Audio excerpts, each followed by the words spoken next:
So good afternoon, everyone. Thank you for joining us today. You are attending an event discussion, discussing the careers and employment for youth in construction industry today. This event is part of the event series called What Entry Jobs Are Really About. This event is organized by Workforce Planning Board of Waterloo, Wellington, and Dufferin. We are your local source of labor market information and related projects in the area. My name is Olga. I'm a moderator for today's event. On my tech team, I have Jeremy, who will be helping to facilitate the meeting. If you have any tech difficulties, please let him know through the chat function. A few words on how to use Zoom for meetings. Your microphones and videos are turned off. You are welcome to have your video on. If you have questions while someone is talking, please type your question in the chat. It's at the bottom of your screen. We kindly ask you to have your microphones muted during the presentation. However, you're welcome to ask questions at the Q&A session at the end or during the discussion, but please use the chat function. Why are we here? This series was created for youth and employers to connect and myth bust some of the common misconceptions of working in construction industry. You are here to learn about possibilities for entry-level jobs and if you're changing your career and looking for other avenues. Today, we're covering careers that do not require a 4-year degree or need short-term training only. We want to promote blue-collar jobs to youth because they are in demand and will be in demand. You do not always need a 4-year degree to gain meaningful employment. You can start earning right now. We will talk about what it is like to work in construction industry, things like what to expect from the workplace, what are some of the essential skills to work in the industry, and how to be successful in the chosen industry, and more. During the event, we will use Zoom features like polls and possibly a virtual whiteboard. The event is recorded for the purposes of sharing the information with those who were unable to attend the live event. If it is a concern to you, please have your video off and use chat function to ask questions. The event is 1 hour long. We will be done around 5 p.m. So I would like to introduce our employers who graciously agreed to be on our panel and answer our questions.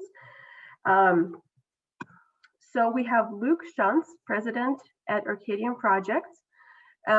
Nico, I might butcher your last name. Correct me if I'm wrong. Nico Utinier, is that close? Okay. Nico is owner at Classic Rail and Stair Incorporation. And Magda Thongsom Seneth, she is the owner at Build by Babes Ltd. She will be joining us shortly. She was held up a little bit with one of her clients, but she will be joining us shortly.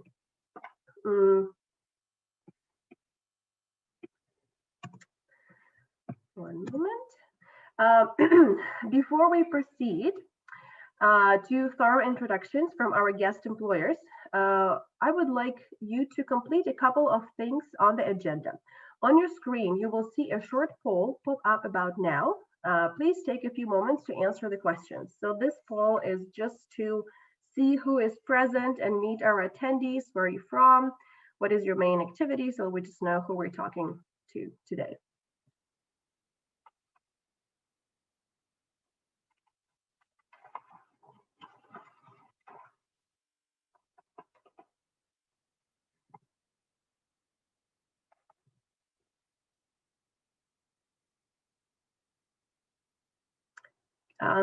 Okay, yeah, we just need a couple more moments. I see people are quickly completing the poll.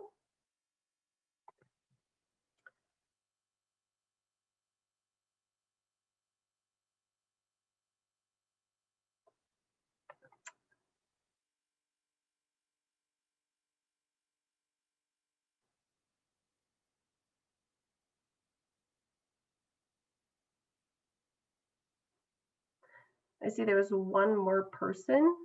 We're just waiting on to complete the poll. Is that me? Because I can't complete the poll in this view, so you might have no, I don't think it's you, but I think, I think 10 out of 11 is great. So I think we can just proceed and end the poll and see the results. Perfect. Okay, so today I see that we have 70% of us from Waterloo region and 30% from Wellington County. It's great. Dufferin County is not here today, but hopefully we will have them for our next event. That is great. In terms of main activity, so we have youth looking for a job, which is 30%. That's great. Job developers, employment counselors, those who help youth to gain meaningful employment. We have 40%. That's fantastic. 10% of employers. So we'll have 3 employers altogether. Career education teacher, that's always very, very valuable. And experiential learning educator, fantastic. And why are we all here today? So I would like to learn about the industry. That's great. Want to hear and learn from employers. That's fantastic.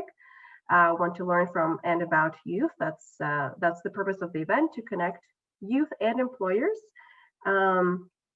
Yeah, thinking about your job opportunities and careers is always a great, fascinating process. And just a curious learning. I love to learn. I'm myself very curious, so that's fantastic. Thank you for sharing. Okay, so I'm just we can just end the poll now so we can see the presentation. Oh, there you go. Before we move on to our discussion, let's take a look at what has happened throughout COVID. We know that industries like food and hospitality, retail, healthcare, educational services, finance and insurance, arts and entertainment took the hardest hit, meaning they lost a lot of employees or workers. However, there are industries who gained workers and profits, industries like healthcare, transportation and warehousing, professional, scientific and technical services, and construction, and public administration. So here we see the breakdown by ages. The project that I'm working on is about youth employment. So the first line here that you see about age group of 25 to 44 years old is used just as a comparison. And we know that that group, which is the main group representing labor force, they were affected the most. So that means that they lost the most of their employment. In terms of youth, we've seen the trend that older youth, ages 25 to 29 years old, they were affected the most out of youth groups. And this group was also closely followed by the group of 20 to 24 years old. That means that they also lost a chunk of their employment. Surprisingly, we've seen that youth 15 to 19 years old, they did really, really well. A lot of them had part-time employment that became full-time employment, especially throughout the beginning of pandemic and during summer. Now we've noticed the decline in their participation in the labor market because they're enrolled in school right now. In general, and women lost more jobs than men, and this trend is Canada-wide. So what about jobs in the area? We produce a few reports. 2 of them are monthly reports about jobs in the area. So what we learned from them is that we need retail salespersons, material handlers, home support workers, general laborers, and transport truck drivers. 2 top skill types that are mostly sought by employers are sales and service occupations, trades, transport, and equipment operators. 2 top skill levels needed are secondary education, that's about educational attainment. So high school, occupation-specific training, and college education and apprenticeship training, which is why we're here today. What we've seen happened in specifically construction industry throughout the pandemic. So the pandemic started somewhere around March, and we've seen that this is the lowest point for men. So there are 2 lines here on the screen. The numbers that you see above those lines are the numbers of people employed. So the blue one is representing how many men were employed in construction, and we see that there was quite an increase, especially by November. And then there is I wouldn't say it's a large decrease, but it is a decrease. But we know that construction industry is considered seasonal in terms that a lot of construction slows down in the winter, but it's not such a huge drop here. In terms of females, again, so we see that it increased slightly from March to May, and then it was slowly decreasing.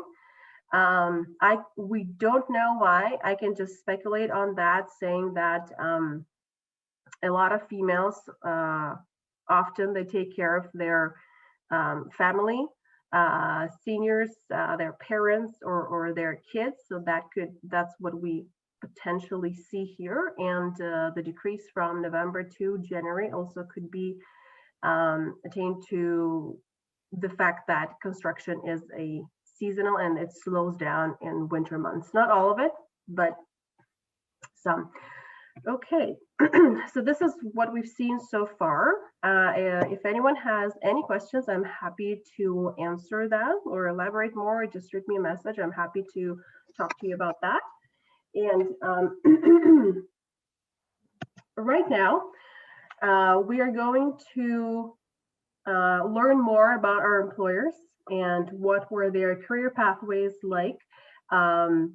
What do they do for a living? What products and services do they deliver? How did they get where they are right now? And what played an important role for them to get where they are right now?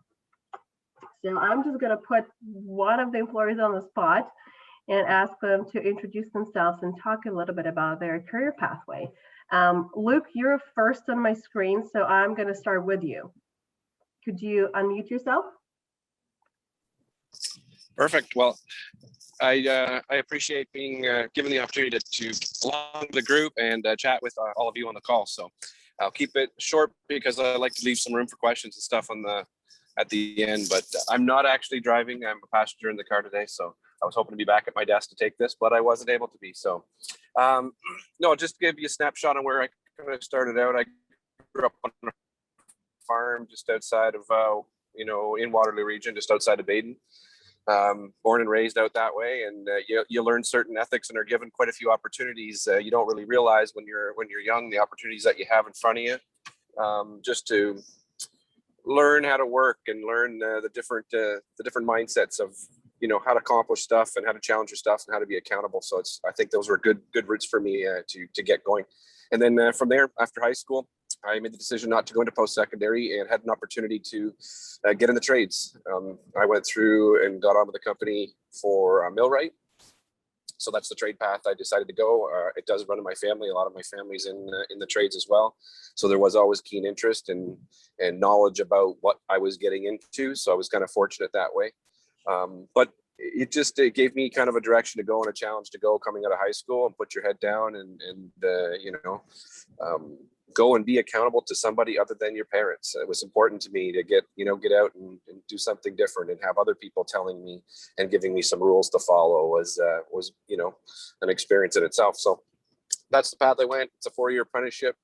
Moved around to a couple different companies. Started with Nichols Radke, which is now Acon, Sutherland Schultz, Trademark. I wound up doing a 15-year career through the trades as the millwright in all kinds of different positions. Wound up in supervisory roles and service roles where I was on the truck servicing a lot of plants and working a lot of hours. And then I got into management roles doing project management and running teams, and eventually ended up at the Toyota plant. I was there for a few years where I got to hone some of my people. What shifted me into after doing that for quite a few years. Is he just freezing on my end, or? No, I think it's for everyone because Okay. Luke is in the car. Okay, I wasn't sure if it was my Wi-Fi. You put a lot of hours in your work for other than show to myself and my good friend So that kind of took me to starting Arcadia Projects. So I'm a co-founder of Arcadia Projects. My partner and I, James Neeb, he was an electrician. I was a millwright. We made the decision to kind of shift out of working for other people and start something on our own. We didn't even know what we were going to do when we started the company. We just said, you know what, we got to try something. So we did that. We, went back to our roots. We were selling systems, solar systems, renewable energy to our friends and family on the farms, and kind of got that going and back on the tools again and kind of paving our own way. And we had a lot of fun. It was a good break for the two of us that were in management roles to kind of get back to our roots. And from there, we just slowly developed the company and brought on some teams. And we chose the energy sector because of the Green Energy Act was written. We actually did a system for Nico, who's going to speak next. You got to meet a lot of people. We can talk a little bit more about that later, but that's sort of the journey that I ended up on. And we've been in business now for 12 years. So just keep shifting, diversifying, and growing the team. So that's where we're at. That's fantastic. Thank you very much for sharing, Luke. It's like a great illustration of, what you can do with trades and, when you start, and you don't necessarily need to know what to do, but you just, do what you love and you go where your life takes you. That's fantastic. Well, since you put Nico on the spot, so why don't we have Nico to talk a little bit about his career path and how did he start and how did he end up where he is right now?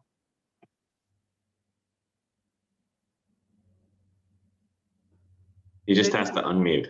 Yeah.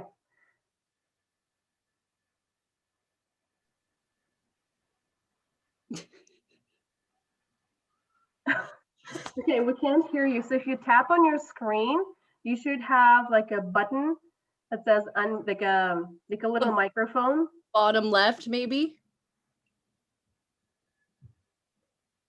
Unmute. There you go. But can you see me?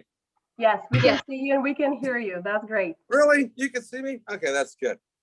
Yeah, so I'm a pretty good talker with some people around. So I'm here to talk about how I started out. Well, much like Luke, farmer boy.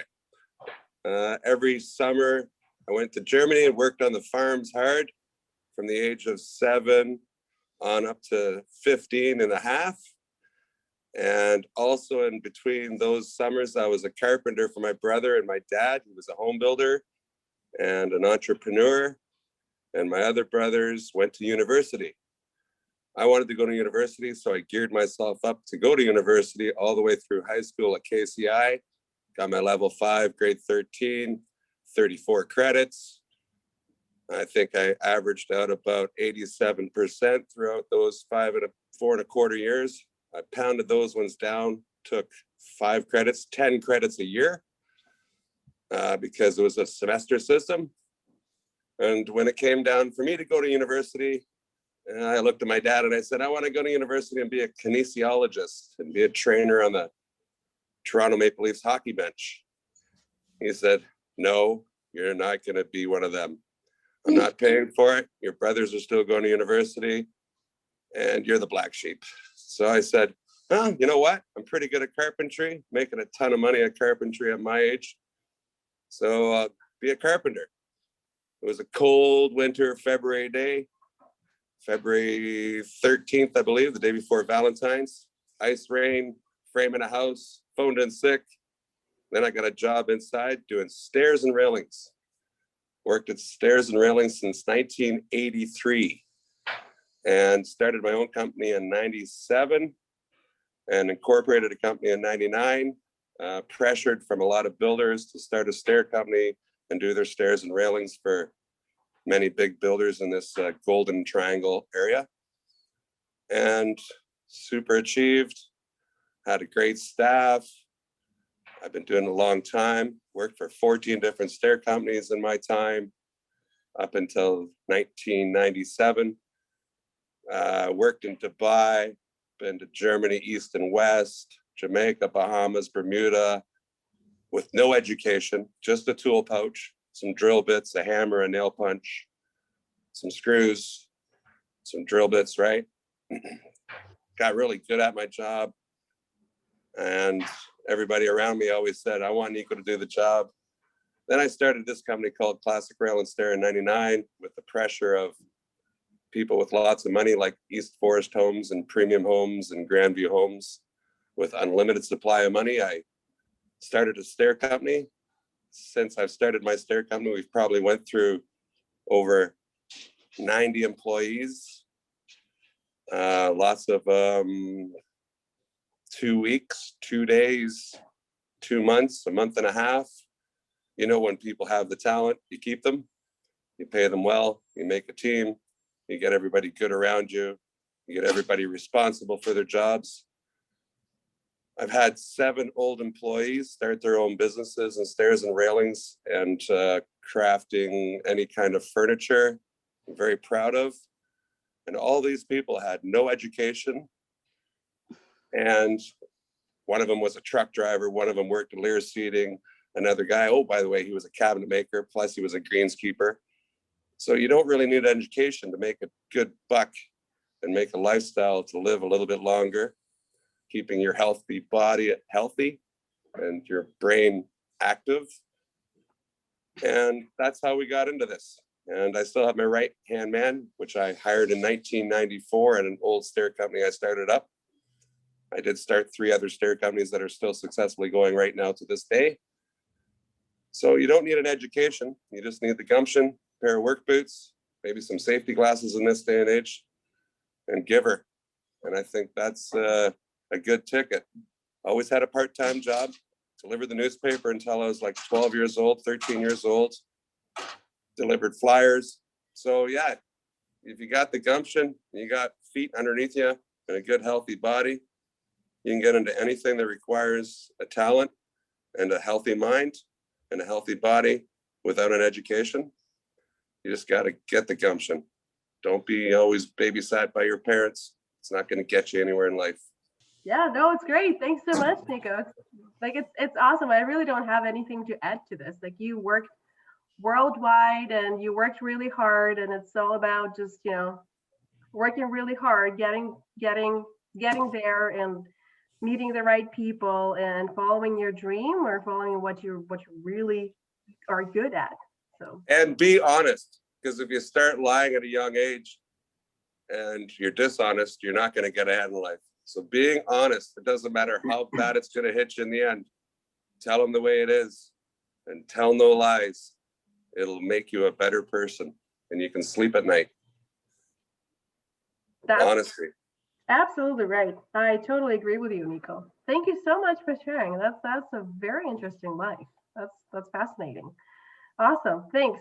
No problem. Maggie, so you were a little bit late, but it's so great to have you here. And I think you're the youngest out of our employers, and you're also a female in trade. So we're very curious to hear from you.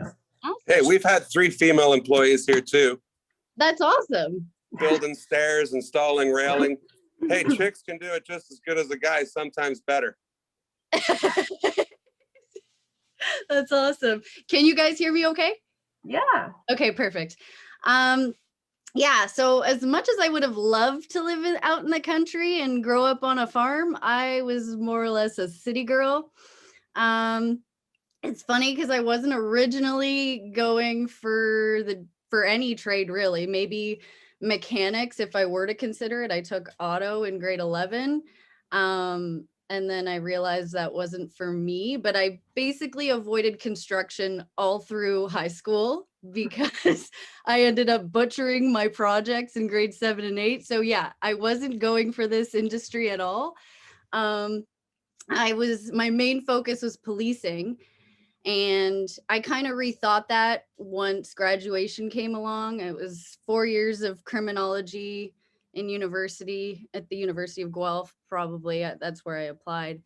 And I thought maybe I'll take a year off and work. So my stepdad, who's a home builder, actually got me a framing job. And so I did that for a year and I ended up loving it. Super fun. Where was I getting at? It was definitely something.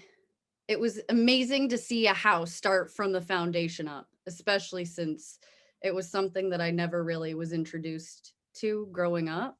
My parents weren't the most handy people. My dad tried his best, but he passed away when I was in grade 7 from cancer, but he was also a police officer for Waterloo Regional Police. So I also started to rethink, was I wanting to pursue policing to get closer to my dad? Maybe. But anyway, so I worked, after that year of framing, I decided I'll go and take the renovation technician course at Conestoga. And so that was 2 years. And so I got my diploma out of that. I ended up getting exempt from the first level of the carpentry apprenticeship. So through those summers, I worked for K Angle Construction. I ended up framing for him for 3 years, and went back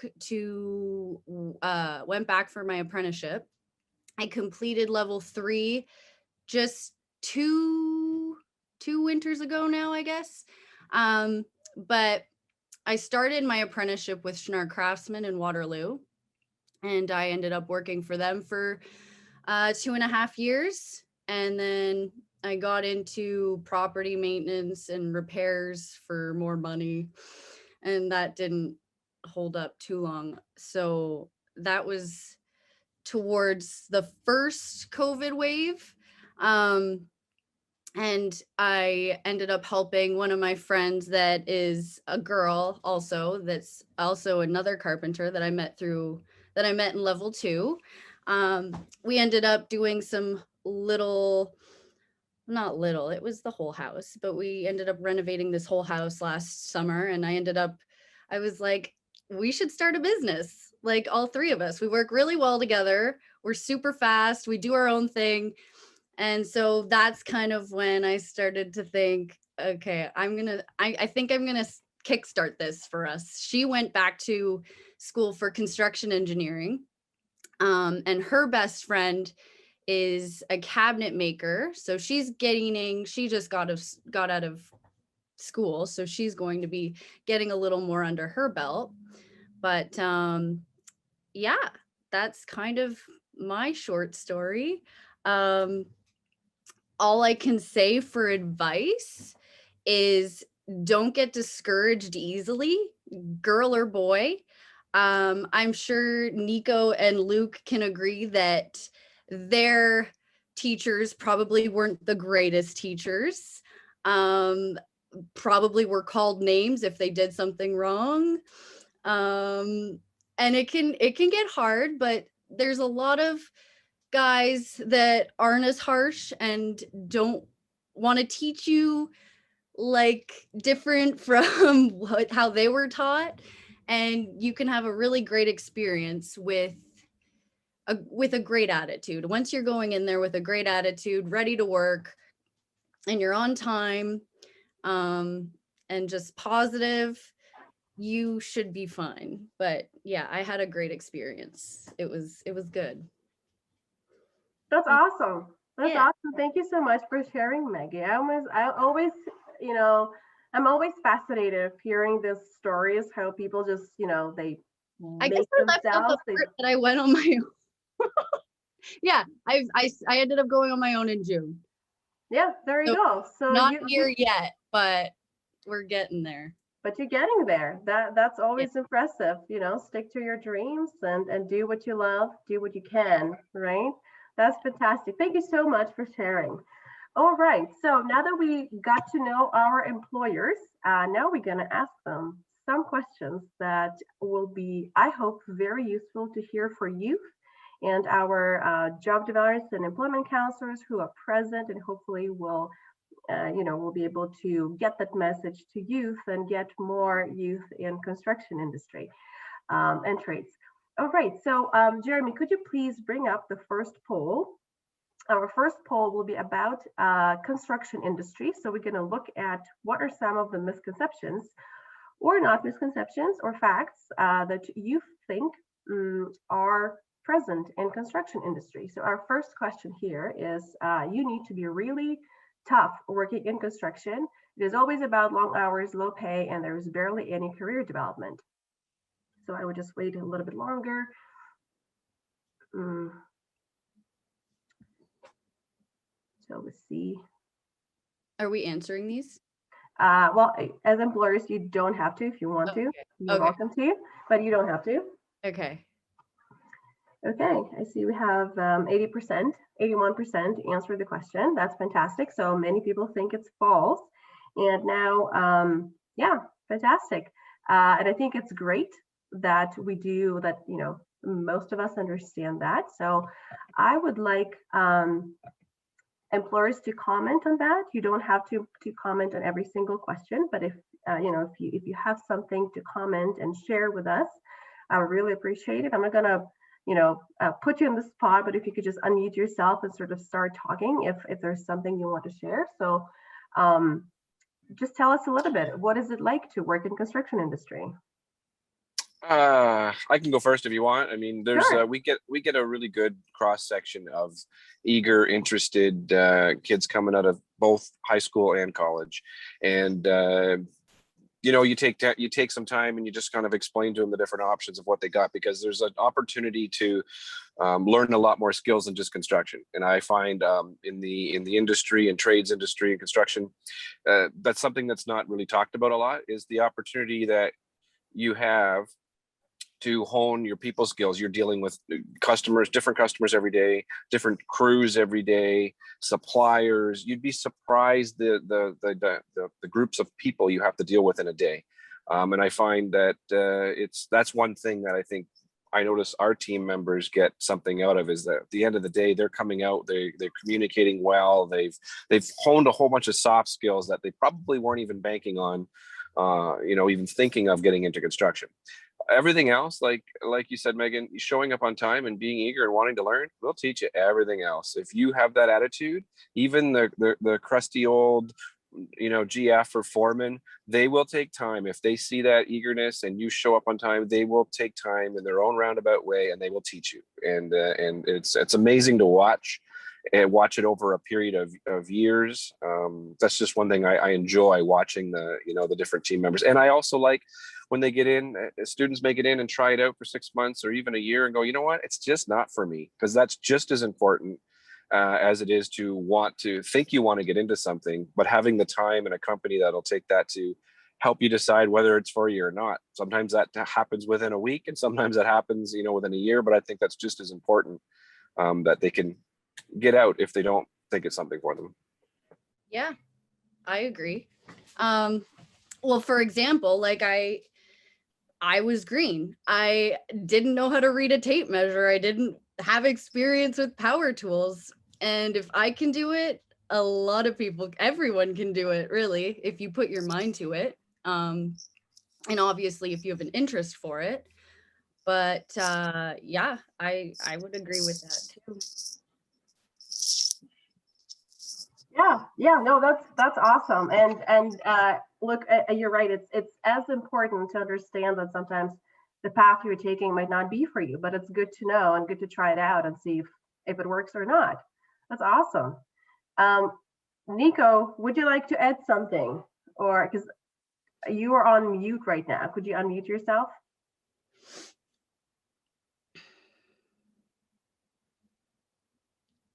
It should be at the so if you click on your screen, it should be at the bottom of your screen. It's like a little microphone.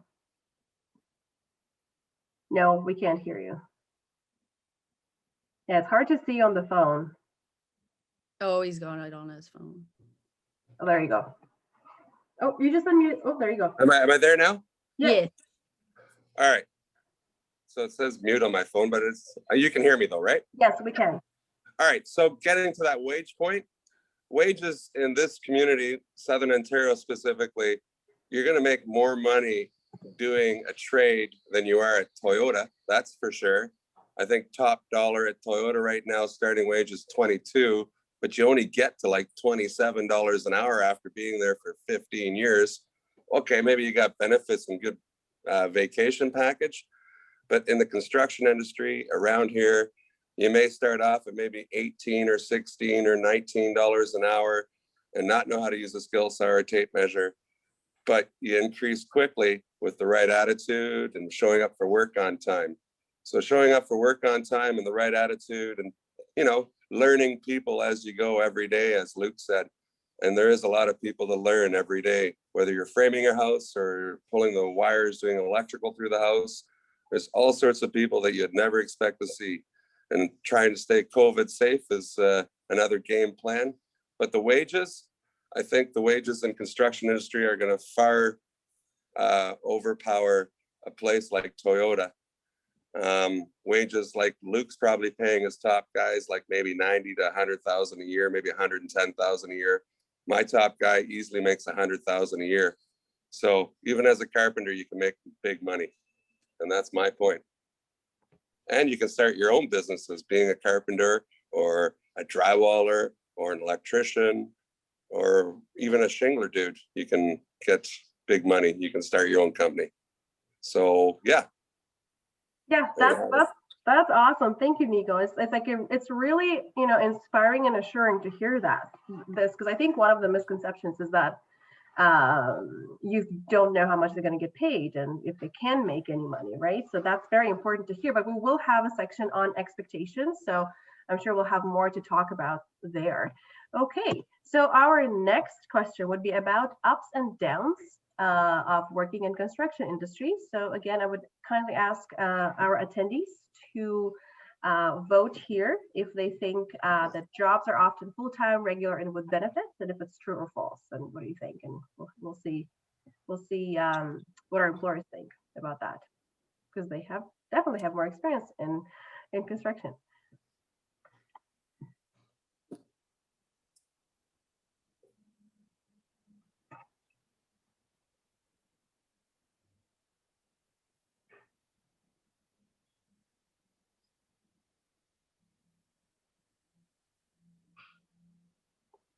Okay, I see we have 9 people answered.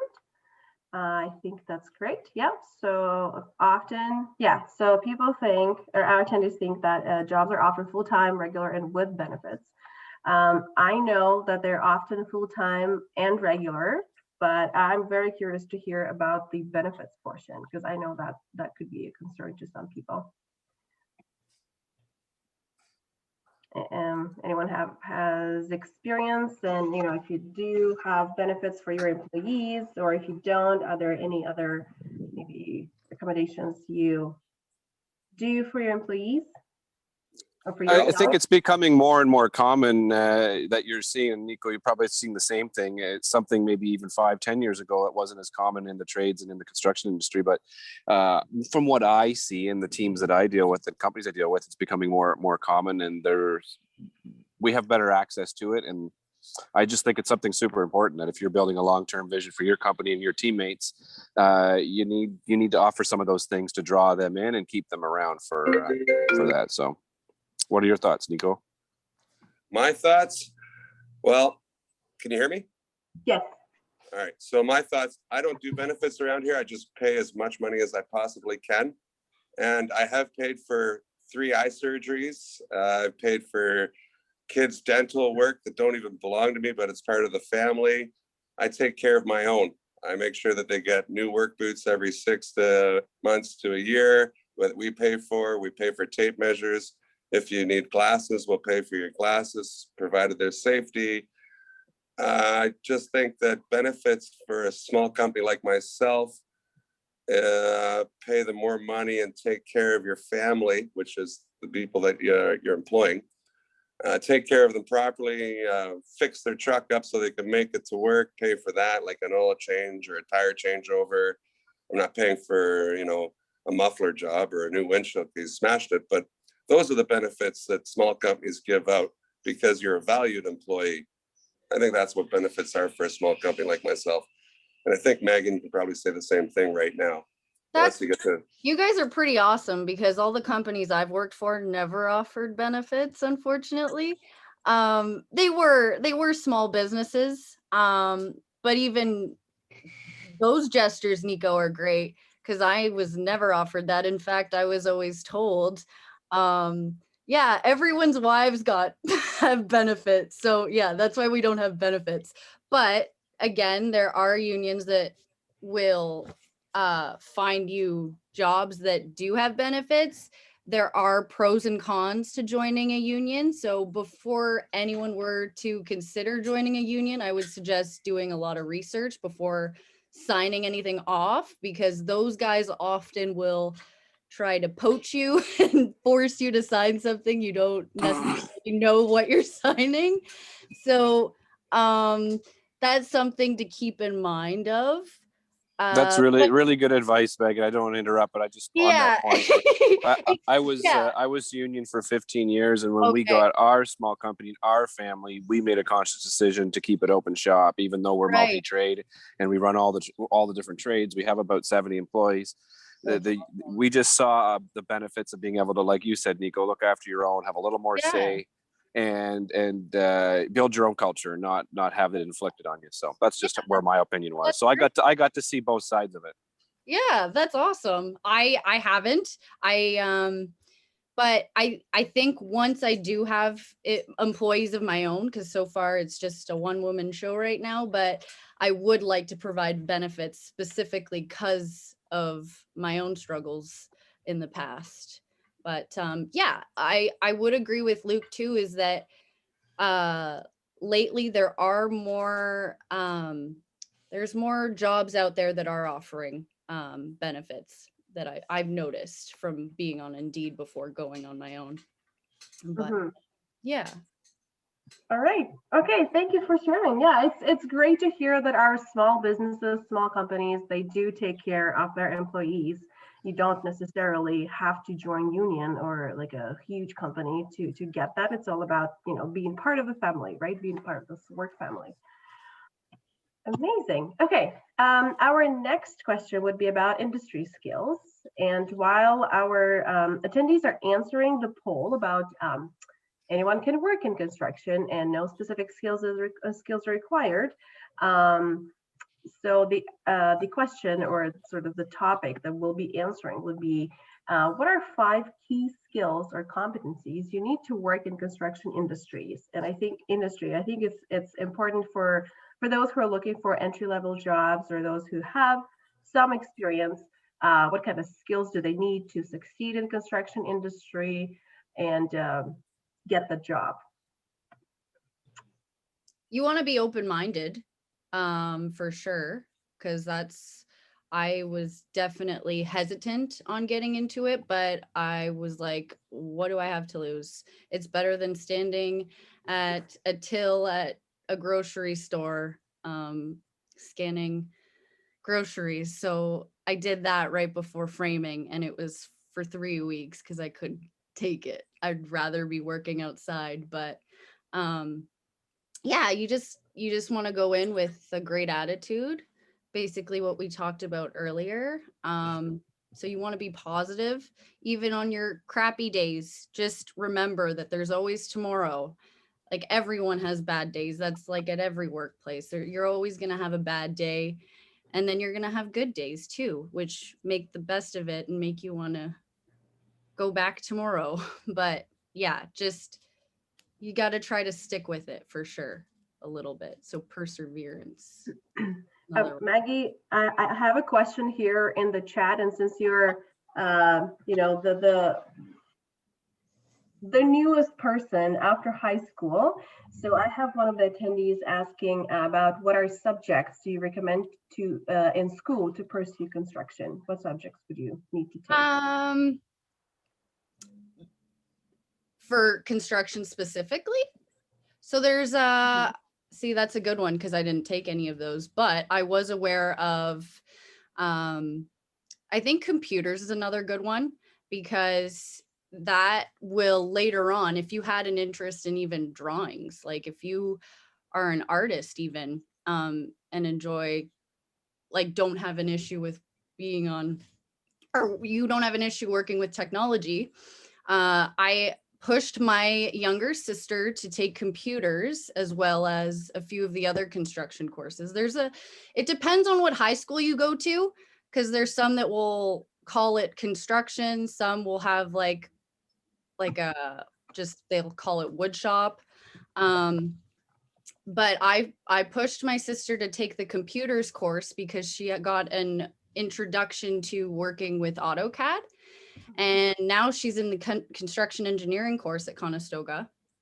So she can actually, that's a 3-year program, and she will be able to get out of there and stamp plans once she does her BCIN test and gets her ticket, her BCIN ticket to stamp plans. There's specific tickets. I think that one in particular would be for residential, but you can get a bunch of tickets out of that course. You just have to write certain tests based out of the code book.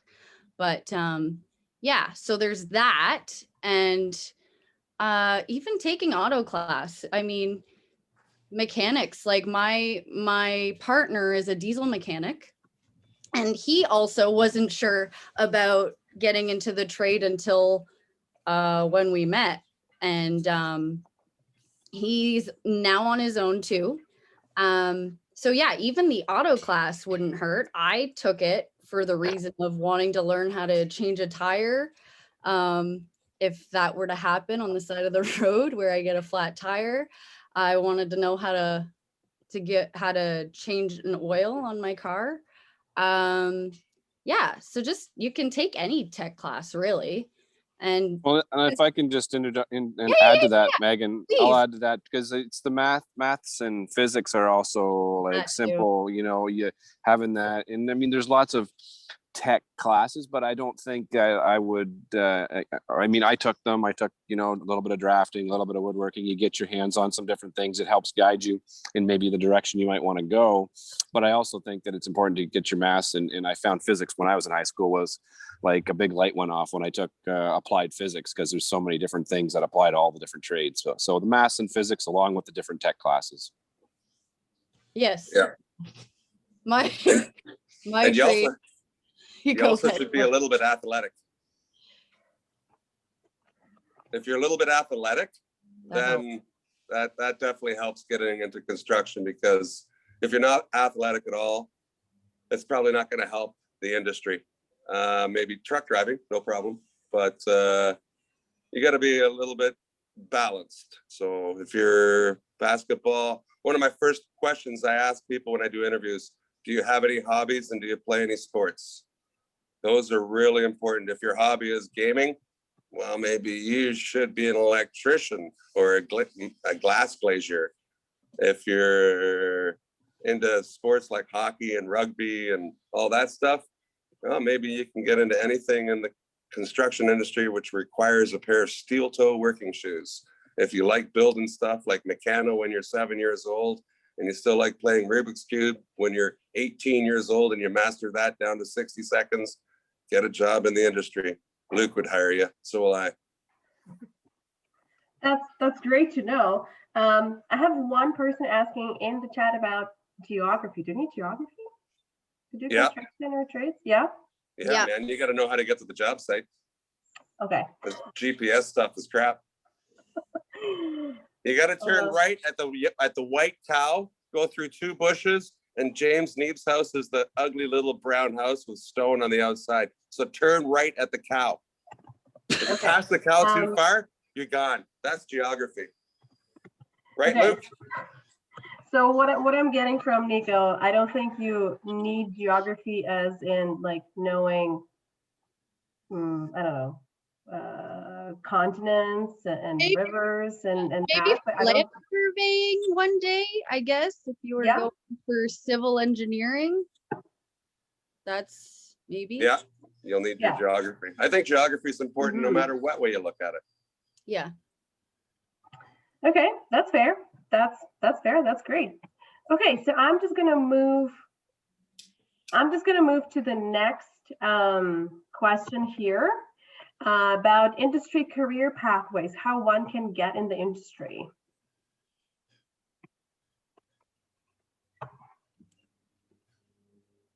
So the question on the poll is, it is very easy to get in, no need for post-secondary education. There is an increased demand for construction workers.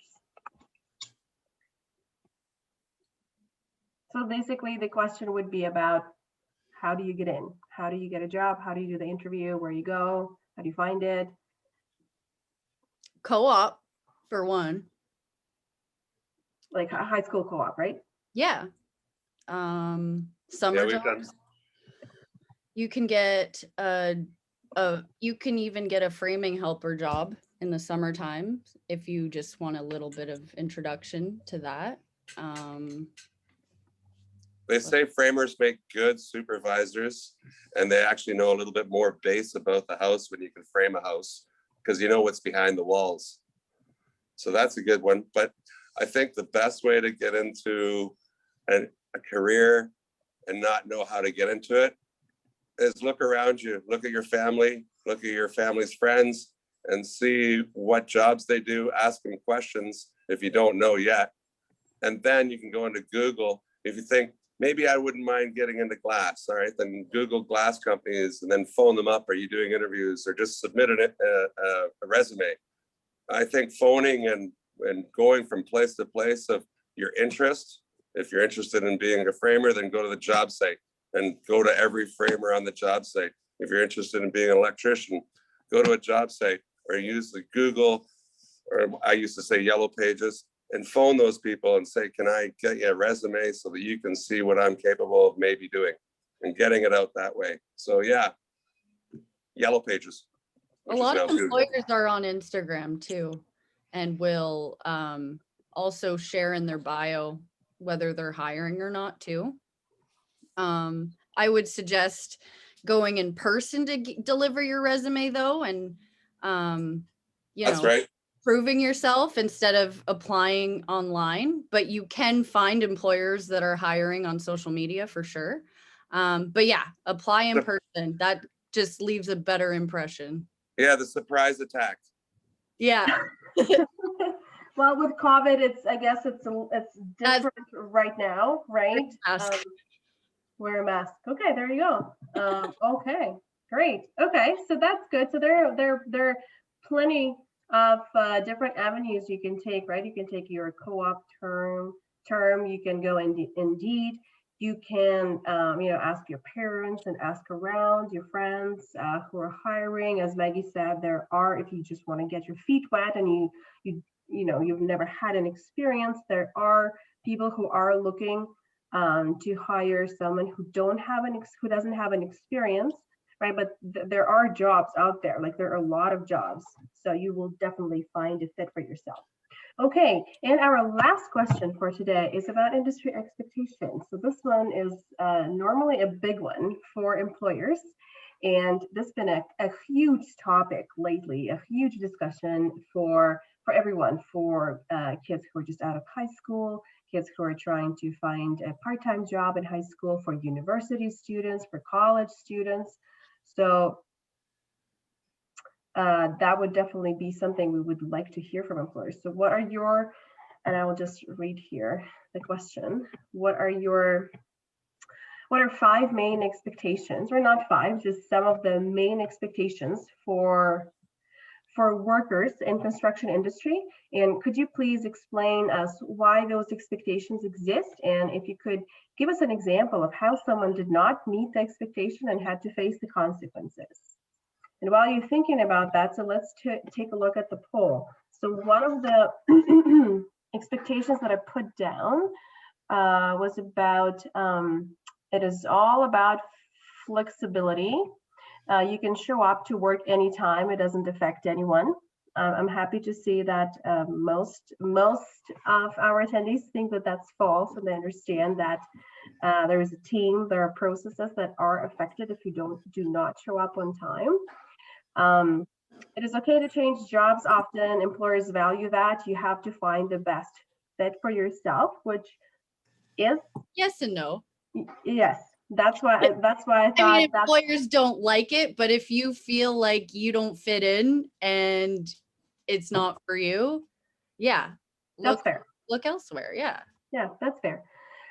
You should expect regular increases in your pay.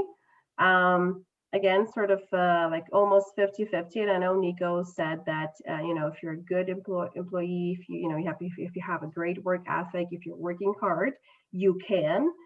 And Not working hard, working smart. Okay, working hard and okay, working smart. There you go. Yeah, that's the most important. Working smart. Use your brains before your brawn, because your brawn's not going to get you anywhere. It's just going to be forced together, and that's not going to happen in any. Okay, yep, that's fair. Okay, and last one is working in construction is like 9 to 5, like 9 to 5 office jobs, no change of plans, always in the same location, locked in hours, and no weekend work.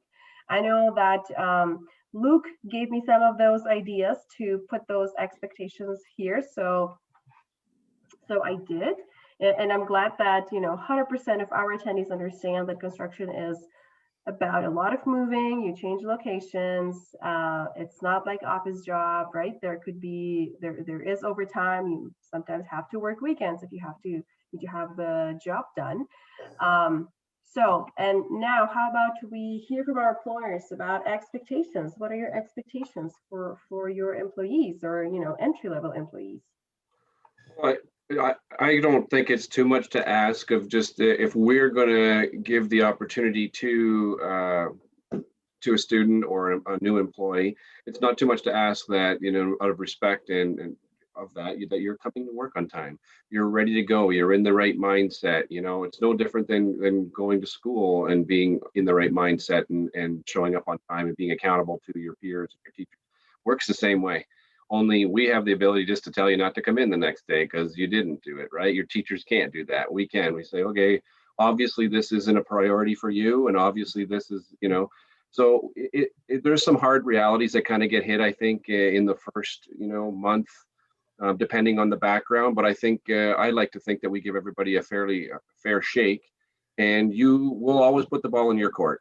It's up to you. You show up, you have the right attitude, you communicate, ask questions. We'll give you feedback. Sometimes we forget. You have to ask us. Don't be afraid to tap your supervisor on the shoulder or call your boss even at his office and say, hey, do you mind if I pop in and see you? We love those calls. And sometimes with having a lot of team members, we don't always give the feedback we should be giving. But if you want it and crave it and want to know where you stand, just pick up the phone, call, or text, but don't be afraid to communicate with your immediate supervisors, your coworkers, and your employer. That's the best thing that I can suggest, right? But those are expectations of ours. You need to come to work on time, ready to go, and we'll teach you the rest. Like I said before, it's if you have the right attitude, your team members, your employers, the people that sign your paycheck will invest time back into you.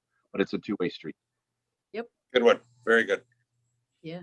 Yeah, thank you. That's great. Communication is huge because there's a lot of talk about communication and how it doesn't happen often. All right, that's great. Do you have any other expectations that you think are important, or Luke covered it all? I think Luke covered it all, but if anyone's wondering about times, like actual shifts and stuff, it really depends on the employer. In home renovations, sometimes it can be 9 to 5, usually 8 to 5, or not even like 8 to 4:30, because you don't want to be in someone's home any earlier than that or any later than 4:30 or 5. It all depends on the clients too. But when I was framing, when summer came, it was start when the sun rises, which was around 6 o'clock sometimes, and finish when it gets dark and you can't see, which is till 7 or 6 or 7 too. So hey, did Kyle actually pay you time and a half after 44, or did he just pay you straight time? No, but he was super generous with, like, he was always giving raises, and he was super generous, always giving us free chalk lines, free t-shirts, just free knee pads, like everything, anything he got for free, he was passing on to us. So there's some great bosses out there for sure. You want to work that long with him. Yeah. You were out there framing out there in Falconridge with him, weren't you, doing townhouses for Ridgeview, right? Not Richard, no. No, Ridgeview Homes. Oh, Ridgeview. Yeah. Ridgeview, East Forest. I met you on the job site. Did you? I did those stairs. I'm still dealing with Kyle every day. I'm sure. I So wonder, when you remember me specifically? Yeah, specifically. He's still got the other girl working for him too. There's So kids, Megan. when you're out there thinking about getting a job, just think, people still remember you for a long time. That's awesome. Yeah, I think, yeah, you're talking about Megan, I think, who's like awesome. She's Yeah, super she's out fast. there. She's a lead hand. Oh, She's, yeah. got it all She's figured out. Yeah, oh yeah. Yeah. I think it's a great advice about, thinking that people always remember you, right? So you have to think about your reputation. You have to, satisfy those expectations, because your reputation follows you. So that's fantastic. Oh, I'm yeah. also just mindful of time. So thank you very much for sharing with us today. I think my last question would be about, and that's what probably everyone is very curious about, if any one of you is hiring, and if I can put you in touch with anyone who's interested to connect with our employers, if you're hiring for the summer, or you're just looking for workers, because we do have youth who are looking for jobs. And so if that's the case, you can tell me now. You can just send me an email, and I'm happy to connect you with some of our job developers or employment counselors, or maybe a co-op teachers, because I know they're also always looking for employers to connect their co-op students. Otherwise, I think it was a great discussion. If there's anything else you would like to add, we're happy to hear that.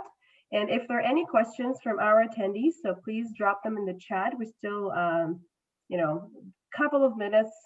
If you do, we can use them. Otherwise, I think it's been a great discussion. Plastic rails hiring all the time. Okay. Well, no, that's noted, Nico. I'll keep that in mind. Yeah, I'll work on that. Okay, I'm not hiring at this moment just because of But you will be. You will be. how new I am, but I'm hoping to soon. Leaving that though, like if anyone ever had a question, they could reach me on Instagram and shoot me a message or text me, because my phone number's on my van and on my website. But yeah, if anyone were to have a question that they didn't remember to ask today or whatever, I have friends, like if I can't answer them, I've got a ton of friends that could. But yeah, I'm open for if anyone needs advice or isn't sure about something or wants to know a little bit more about a certain trade. Yeah, they can message me anytime. Okay, that's great.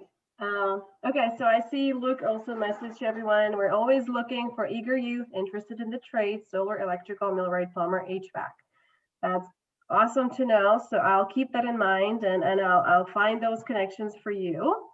In the meantime, our conversation is done. So thank you very much, Luke, Nico, and Maggie, coming today and sharing your experiences. It was great to hear from you. It was some important information that we learned. I hope we help someone and we'll be able to establish some connections. So this is the message for youth, someone who's 15 to 29. I dropped a survey in the chat, so you're welcome to fill it out, and there's a gift card for you after you fill it out, and I'm happy to send it your way. Otherwise, we are done, and that was a great conversation. Thank you very much, everyone.